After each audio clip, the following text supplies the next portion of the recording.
रोहतक महर्षि दयानंद विश्वविद्यालय में छात्रों का आंदोलन तेज हो गया है।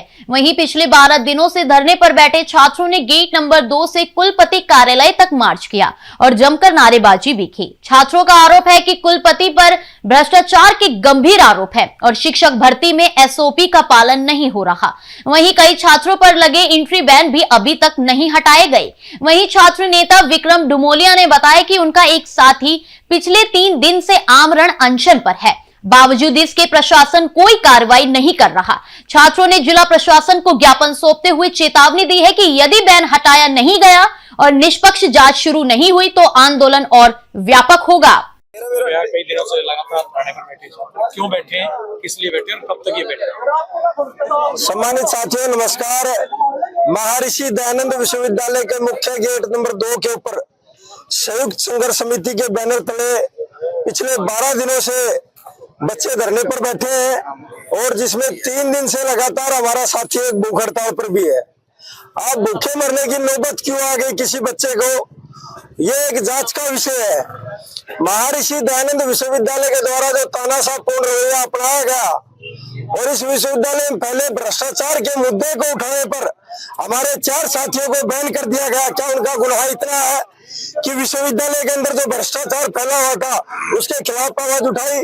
भाई, हमारे कुलगुरु सम्मानित कुलपति राजवीर सिंह लोहान जी का दायित्व बनता था कि वो कोई जांच कमेटी बैठाए और जो भी बच्चों के द्वारा आरोप लगाए गए हैं उसका दूध का दूध पानी का पानी करे, ना कि एक ठगोर चोरों के टोल से जिनसे गिरे बैठे उनके कहने पर छात्रों के ऊपर झूठे मुकदमे दर्ज करवाना, बच्चों के ऊपर एंट्री बैन करवाना, यहाँ तक कि शिक्षक की भी एंट्री विश्वविद्यालय में बैन करवाना।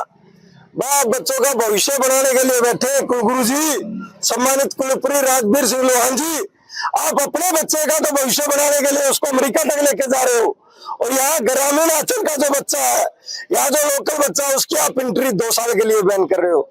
सोचो, जो आपके चारों तरफ बैठे हैं वो विश्वविद्यालय के हितैषी नहीं है, वो बच्चों के हितैषी नहीं है। हमारी तो अपील है, हम लोकतांत्रिक प्रजातांत्रिक संवैधानिक तरीके से जो भी आंदोलन बनेगा उससे हम करने से गुरेज नहीं करेंगे और भाई किसी भी प्रकार का दबाव, दमन और शोषण हम सहन नहीं करेंगे। मीडिया वाले बंधु, आज 12 दिन हो चुके हैं, आज हम रजिस्ट्रार के कार्यालय के बाहर खड़े हैं, ये इतने तानाशाह हो गए, गेट तक नहीं आ पा रहे हैं। तो हमारी हरियाणा सरकार को भी ये सोचना चाहिए कि वो युवाओं के बीच में सरकार की बदनामी करने का काम कर रहे हैं, सरकार को दागदार करने का काम कर रहे हैं। हमारी तो इतनी डिमांड है भ्रष्टाचार के खिलाफ। हमारी सबसे पहली मांग तो ये है कि जिन साथियों ने भ्रष्टाचार का मुद्दा उठाया उनकी एंट्री बहाल हो और जो अवैध शिक्षक भर्ती हो रही है उस पर तुरंत प्रभाव से रोक लगे, क्योंकि एसओपी को लागू नहीं किया जा रहा। और सीधे तौर पर जो हमारे द्वारा आरोप लगाए गए हैं, कुलगुरु जी बड़े व्यक्ति है, बड़े आदमी है, झुकना चाहिए। एक हाई लेवल की कमेटी बनाकर जो बच्चों के द्वारा आरोप लगाए गए उसकी भी जांच करवा लो। वीसी पर भी आप आरोप लगा रहे हैं? अवैध भर्ती है, बिल्कुल है।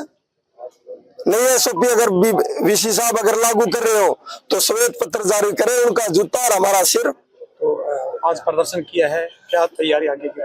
देखिए, गेट नंबर 2 से लेकर पूरे विश्वविद्यालय कैंपस में बच्चों ने जोरदार प्रदर्शन करते हुए मैं सोचा कि भाई हमारे अधिकारी नहीं आ रहे, हम छोटे हैं भाई, हम छोटे बन के उनके पास चल पड़ते हैं। अपनी बात तो रखें कि आपने हमारे द्वारा जो रिप्रेजेंटेशन दी है उस पर आपने क्या संज्ञान लिया है। भाई कोई आया नहीं, मीडिया वाले साथी आप भी देख रहे हो, 2 मिनट 5 मिनट जिला प्रशासन के ड्यूटी मजिस्ट्रेट है, वो लॉ एंड ऑर्डर को बनाने के लिए है, वो बच्चों की सुरक्षा के लिए है।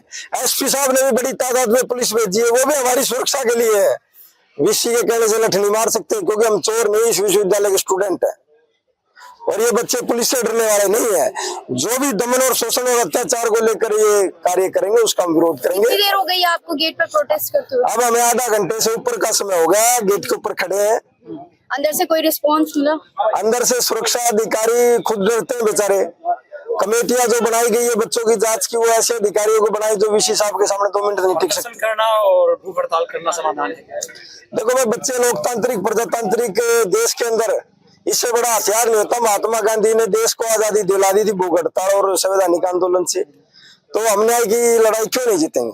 तो आगे क्या प्रदर्शन है आपका, किस तरह का? आगे भाई अगर ये नहीं मानते तो भाई बच्चे सरकार के संज्ञान में ये मामला सीधा लाने का काम करेंगे। जो भी सरकार का प्रतिनिधि होगा उसको बच्चों की बात का, डिमांड का, आंदोलन का, प्रदर्शन का सामना करना पड़ेगा। इस प्रोटेस्ट को जो है दीपेंद्र हुड्डा का भी समर्थन मिला है। देखिए दीपेंद्र हुड्डा नहीं, शहर के जो हमारी यूनिवर्सिटी के 14 संगठन है उनका समर्थन, खापू का समर्थन, किसान यूनियन का समर्थन, सामाजिक संगठनों का समर्थन, और भाई यहाँ के सांसद है दीपेंद्र हुड्डा जी, वो आए और सहसम्मान उन्होंने हमारी आवाज में आवाज मिला के कहा कि अगर बच्चों की मांग नहीं मानी जाती है तो भाई इसको पूरे प्रदेश में नहीं देश में इसकी आवाज बढ़ाने का काम करेंगे। क्या बात है, अब भी जो है कार्रवाई नहीं हो रही, क्या मानते हैं सरकार की तरफ से? बड़े तानाशाही रवैया है।